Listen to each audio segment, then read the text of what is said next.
ازيك يا حبيب اخوك، عامل ايه؟ عارف اني قاطع بقالي كتير، بس الدنيا انت عارف بقى تلاهي وكده كده اصلا محدش بيسال، فتمام يعني. قلت اشغل الشغل بقى وانزل لكم فيديو طويل، عشان بصراحه كده الواحد ملم من الشورتس، فنتكلم بقى على راحتنا. الفيديو ده هنتكلم عن الكليبات عامه، هي اللي بتدي تراك شات. فالنهارده جايين نتكلم عن اشهر 22 كليب اتعملوا في تاريخ السين المصري، وطبعا زي ما انت عارف الترتيب هيكون على حسب اليوتيوب، وده اصلا منطقي اللي مفيش كليبات هتنزل على سبوتيفاي مثلا. والمهم ان احنا جايبين من عند كل رابر كليبين او 3 بالكتير، عشان يكون برضو في مجال نتكلم عن الرابرز كتير. حضر بقى خربوش الشاي بتاعك ويلا بينا نبدا. معانا في المركز ال 22 كليب الشيء لارسنال. حتى لو طلعت من الحرب بخساره ومنهزم مش ببص ورا ظهري، عمري للماضي ما التفت، مفيش حد في البشر. طبعا كلنا عارفين قد ايه التراك ده جامد، غالبا ده اقوى تراك ارسنال عمله في كاريره اصلا، كسكيلز وكاليركس وفلوهات. التراك عالمي يعني، بس الكليب بتاعه كان له بادجت قوي، وده شيء مفهوم نوعا ما لانه كان لسه في بدايته. وبالرغم ان ده اشهر كليب عند ارسنال، الا ان الكليب كله على بعضه مش محصل 2 مليون فيو على بعض. نروح للكليب رقم 21 معانا، هو كليب بلوتو لديزي وعفروتو. دي غالبا اول مره اتكلم فيها عن ديزي في التشانل بتاعتي. صراحه حاسس اني مهمش الراجل ده، بس هو اللي مختفي والله، هو مش بينزل تراكات غير كل فين وفين يعني. عامه التراك حلو وكان فيه بالانس جميل بينه وبين عفروت، هما الاثنين بينهم كيمياء حلوه. انما بقى ككليب فهو برضه له بادجت ومش متكلف كتير، وانا كده كده مش بقيم الكليبات بس بندي نبذه عنه يعني. المهم الكليب يعتبر جايب 2 مليون فيو، وده رقم مقبول الى حد ما، عشان برضه ساعتها الراب ما كانش منتشر قوي زي دلوقتي. نروح للكليب رقم 20 معانا، وهو سمع اخينا لزياد زوزو. سمع اخينا بالفيرات دي فيها ايه العلاقه كريمه ايه عاملين جريئه ليه تعويجع. بدأنا بقى نروح واحده واحده للكليبات البروفيشنال. كليب بصراحه مناسب جدا للتراك، وده على كليب لزوزو في الفيوز وجايب 5 مليون وربع فيو. نروح بقى لرقم 19 وهو كليب ولا لابيوسف. بيجي من الواد ده برسمه، لو عنده كراك انزله. قبل ما تتكلم انا عارف انت هتقول ايه، عارف ان ابيوسف عنده كليبات اشهر من كده بكتير زي عزرائيل مثلا، اللي هو غالبا اشهر كليب لابيوسف. بس هو الحوار كله في ان ابيوسف مسحه من عنده، مسح حاجات كتيره جدا، ودي مش حاجه جديده على ابيو عامه. المهم الكليب جايب 5.5 مليون فيو. نروح لرقم 18 معانا، وهو كليب 2 بالليل لليجاسي. فبقيت مغيب ما بقتش شايفك، مفيش مني الكليب ده جولد فشخ ولايق قوي على الجو والفايب بتاع التراك، بس بصراحه مش بفضل ان انا اشوفه لان حاسه افريج كده وباين فيه قله الكواليتي. بس ده برضه راجع لسبب مهم، واللي هو ان الكليب قديم جدا، الكليب معمول من 7 سنين. المهم يعني ان الكليب ده جايب 9 مليون الا 100,000. نروح للكليب رقم 17 معانا، وهو كليب لابو الانوار. اعمل منكم فرجه، رايك اني براب وحش، خد رايك حطه في درجك، عايز اجيب. بعيدا طبعا عن اسم التراك، بس انا فاكر ان هو كان فايرال جامد على التيك توك، والكليب كان لذيذ يعني، كان طالع فيه ميمو وابي وسانتا والمكسيك كلها يعتبر. وده على كليب عند ميمو وجايب 9 مليون فيو بالظبط، قريب قوي من كليب ليجاسي اللي فات، وقريب برضه من الكليب اللي جاي بعد ده. الكليب رقم 16 معانا هو نزلة سمان لكريم اسامه. جاي بعد ما الميزان شايف ميزاننا زمان ما كانش حالنا زان. الكليب ده كان نقطه فارقه في كارير كريم اسامه عامه، ده كان بدايه انطلاقته في السين. الكليب طبعا كان فيه الوايلي وظهر فيه كمان 50 في كام شوت، وكتراك طبعا فضل حبه معلق مع الناس ومفايرل. وبرضه ده على كليب فيوز لكريم اسامه لحد دلوقتي، بس مش اجمدهم بالنسبه لي. واجمد كليب هو عمله كان على الابيض، والف في ظهري وشغل الراديو يبدا شنفكس كل. المهم يعني ان كليب نزلة سمان جايب 9 مليون و100,000. نروح للكليب رقم 15 معانا، وهو كليب مسمعين لفليكس وحسين. معاك اليمين والسمعه بتسبق على السليم، لو قلنا بنصدق مقطع.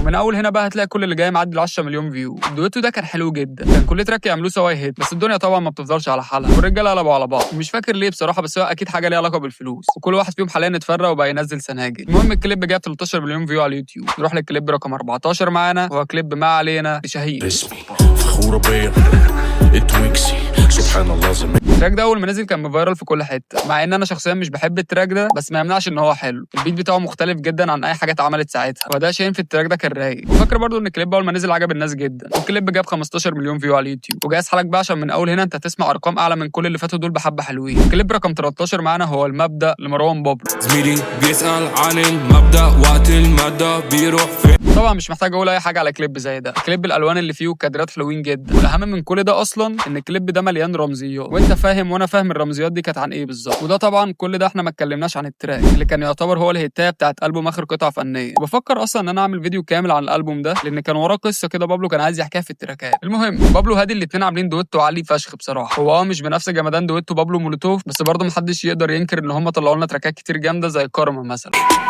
فاضي تروحوا وتيجوا على الفاضي.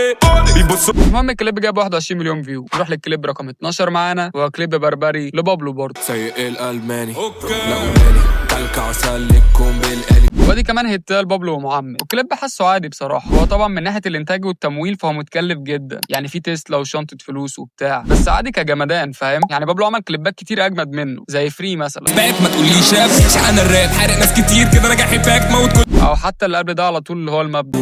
زميلي قال انا معاك تعدي وسط النار انا ابهى. بس برضه التراك جاب ارقام وفيوز عشان هات اول ما نزل، والكليب جاب 25 مليون فيو على اليوتيوب. نروح رقم 11 معانا وهو كليب بطل عالم لمارو. 2 نوم عايز فيو نضيف تيجي نيو جيز على طول تاخد روم كي. كليبات مارو غالبا بتكون عباره عن توجهين، يا اما كليبات كاريزما زي شيراتون واقول له سيلافي ناس طايت على تالك، يا اما كليبات روشه زي اللي معانا دلوقتي. كليب طبعا فايرال جدا اول ما نزل، كليب اول ما تشوفه تحس ان انت في الصيد، وطبعا كتراك فمش هتكلم عليه كتير لاني ما بحبوش بصراحه، هو مد بالنسبه لي. المهم ان الكليب جاب 35 مليون فيو على اليوتيوب. تعالى بقى نبدا في التوب 10، والكليب رقم 10 معانا هو شيراتون. ماشي كان 400 صحراوي. الكليب ده مع انه قديم من 5 سنين تقريبا، بس كان مسمع وعمل نقله في كارير مارو كله، في السين برضه في العموم، لان ده كان حجر الاساس في ان الرصه التراب الشعبي بتاعت مارو انها تنتشر. وككليب لو جيت حكمت عليه دلوقتي هتحسه عادي، بس طبعا ساعتها من 5 سنين الكليب ده كان جنان. والكليب جاب 36 مليون فيو. نروح للكليب رقم 9 معانا هو كليب غابه لبابلو. كلامكم كله نسيل الشفقة اول ما جيت حلت البركة كبقنا الطب. الكليب الايقوني اللي قلب الدنيا اول ما نزل، عشان ده كان اول حاجه نسمعها لبابلو من ساعه ما اعتزل، فده كان كليب العوده بتاعه. انا حتى فاكر ان اليوتيوب جلش من كتر الضغط على السيرفرات بتاعته ساعتها بسبب الكليب ده. طبعا مش هتكلم على التراك لان كله عارف انه جامد، والكليب برده مش هتكلم عليه، ومش بستسهل والله، بس خلاص اتعرفت يعني طالما بابلو هو اللي عامل الكليب فمعروفه الكليب هيكون عامل ازاي. بس ده مش اجمل كليب هو عمله يعني، واجمل كليب مروان بابلو عمله في كاريره بالنسبه لي كان فري. احنا حجر الاساس نام دلوقتي بكره فات. بس ده جامد برضه، ممكن يتحط في التوب 3 عند بابلو. بس كارقام كليب غابه مكتسح كل الهتات، يعتبر اكبر هتايه مروان بابلو في تاريخه، صعب انه يعمل كليب او تراك يعديه، وهنا انا اكيد قصدي على الفيوز بتاعت اليوتيوب. المهم الكليب جاب 37 مليون على اليوتيوب. نروح للكليب رقم 8 معانا هو كليب الغساله لويجز. بتمشى في الزمن محشي طاقه وعندي امل. الكليب ده حاسه اتنسى خالص، حتى التراك برضه كمان اتنسى، محدش بيتكلم عليه، بس يمكن السبب عشان كان معمول لفيلم، وبصراحه انا مش فاكر خالص هو كان عامل ازاي في الفتره بتاعته. بس في العموم الكليب اكيد كان هادي، وهو عامه ويجز هيت ميكر، بيفكرني بدريك في الحته دي، والكلام ده برضه منطبق شويه على عفروت. المهم الكليب جاب 40 مليون فيو على اليوتيوب، وخلي بالك ده اقل كليب عند ويجز معانا في الليسته دي، لسه فاضل كليبين تاني. تخيل اقل كليب عند ويجز جايب اعلى من اعلى كليب عند مروان بابلو. المهم نروح للي بعده، وكليب رقم 7 معانا هو تسلا لمارو. وحدي بس عامل احتلال ايه درب على ايدي حاسس اني تاني. الكليب ده اجمد واعلى كليب مارو عمله في كاريره، وفي كليب تاني انا شايف انه يقدر ينافس تسلا وبقوه، هو كليب جان جان. انا مظبوط دماغي مخبوطه نوصل الشوط. بس الكليب ده ما نزلش بسبب خلافات مع المنتج تقريبا او المخرج. المهم يعني ان كليب تسلا فريد من نوعه، انه مختلف عن باقي الكليبات. هنا في ستوري الكليب عايز يحكيها، هي مش ماشيه مع التراك او التراك ذات نفسه ما فيهوش الستوري دي، بس احنا هنا بنتكلم عن الكليب بس. بقول لك فريد من نوعه لان فعلا ما فيش كتير بيعملوا كده في كليباتهم. يعني عندك بابلو ستايله في الكليبات انه ياخد شوتات في اماكن فخمه وبوزز حلوه يبين فيها كاريزمته، وويجز برضه نفس النظام، ممكن برضه نقول كده على ابيوسي، واي حد في السين عامه بيعمل كده، حتى مارو بالمناسبه. بس في الكليب ده كان مختلف. المهم الكليب جاب 42 مليون فيو. والكليب رقم 6 معانا كليب فرق خبره لعفروت.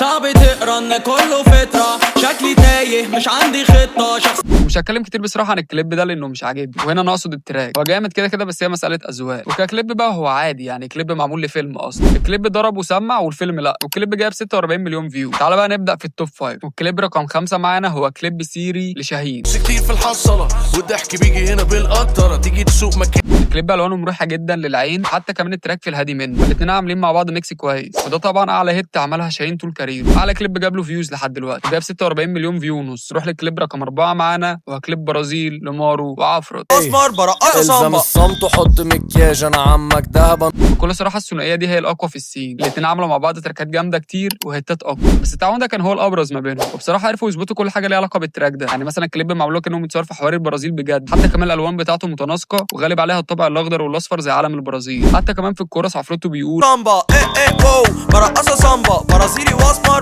يا جدع، ده حتى اسم التراك برازيل، فعاش فشخ بصراحه، عملوا هيتاه متكامله. والكليب جاب 48 مليون فيو. نروح للكليب رقم 3 معانا وهو كيفي كده لويجز. كيفي كده كيفين واللي اقوله همشي. بصراحه كده انا مش بحب التراك ده او نوعيه اللي من التراكات اللي زي كده عامه. والتراك اصلا اتشهر بالميمز والساوندات على التيك توك، فهو تراك فانكي اكتر وكله ضحك وهزار، بس كان تعاون مختلف جدا بين ويجز وديسكو مصر، وكانت حاجه حلوه في كارير ويجز عامه. ويجز ما شاء الله عمل فيتشرز كتيره جدا ومع اسماء تقيله كمان، وطبعا اكبرهم الفيتشر بتاعه مع الكينج محمد منير. المهم الكليب ده جاب 57 مليون على اليوتيوب. نروح للكليب رقم 2 معانا واللي اكيد انت خمنته، هو كليب كبده لعفروتو. رسمي بيتسم رقص الجن قطع. طبعا مصر كلها سمعت التراك ده اعلى واشهر تراك لعفروتو في كاريره كله، بدايه تقيله فشخ قلبت الدنيا. لو تفتكر انا قايل لك من شويه ان عفروتو هيت ميكر ما شاء الله عليه، بيعرف يعمل تراكات فايرال. وبعدين اصلا انا فاكر ان التراك ده كان في الترند فتره طويله جدا، سنه او اقل مش فاكر بصراحه، بس اللي فاكره اللي هو كان مغرق التيك توك، والكليب جايب 116 مليون فيو. نروح بقى لاشهر كليب في تاريخ السين المصري كله، وهو كليب دورك جاي لويجز. الكليب بصراحه كان طفره كبيره جدا، كان بيشتغل في الدنيا كلها، حتى التكاتك كانوا بيشغلوا تراك كمان. وطبعا مش محتاج اتكلم على تراك زي ده، وانا بصراحه بقول كده عشان فصلت يعني وانا بكتب السكريبت. والكليب جايب على اليوتيوب 143 مليون فيو. وبس كده يا صديقي، لو عجبك الفيديو ما تنساش اللايك والسبسكرايب.